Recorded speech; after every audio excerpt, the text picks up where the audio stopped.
एक वक्त की बात है। शेरनी ने जंगल में एक बच्चे को जन्म दिया और जन्म देते ही वह उसी जगह पर मर गई। उतने में उधर से कई सारी भेड़ गुजर रही थी। वह शेर का बच्चा जिसने अभी अभी दुनिया में कदम रखा था, उन भेड़ों के साथ मिलकर वो भी चला गया। अब वह शेरनी का बच्चा उन भेड़ों के साथ ही रहने लगा और उन भेड़ों के साथ रहने की वजह से वह खुद को एक भेड़ ही समझ रहा था। उसने कभी भी मांस नहीं खाया था और वो उन भेड़ों के साथ मिलकर घास खाने लगा था। उसे कुछ आइडिया ही नहीं था कि एक शेर कैसे रहता है और कैसे अपनी जिंदगी गुजारता है, और उसे यहाँ तक यह भी पता नहीं था कि वह एक शेर है, क्योंकि उसके चारों तरफ भेड़ ही भेड़ थी और भेड़ के ही साथ में रहने लगा था। उसने कभी शेर की तरह नहीं दहाड़ा।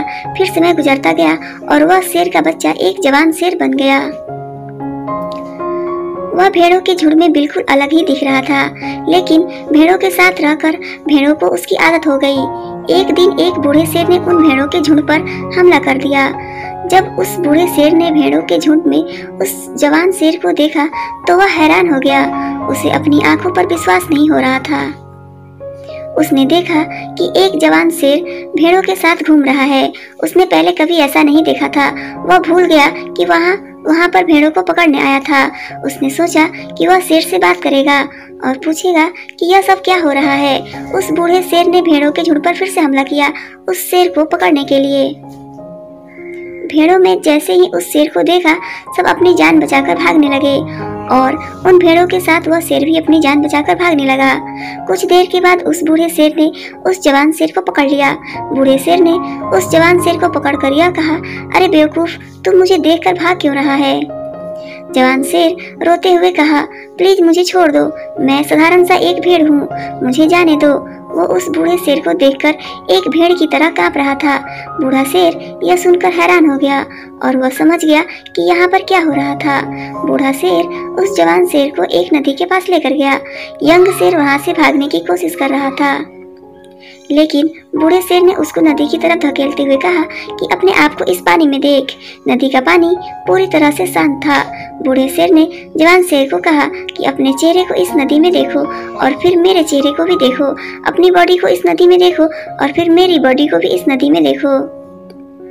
उस जवान शेर ने डरते हुए अपना चेहरा नदी में देखा और जैसे ही उसने अपना चेहरा नदी में देखा तो हैरान हो गया। उसने देखा कि वह एक भेड़ की तरह नहीं बल्कि एक शेर की तरह दिखता है।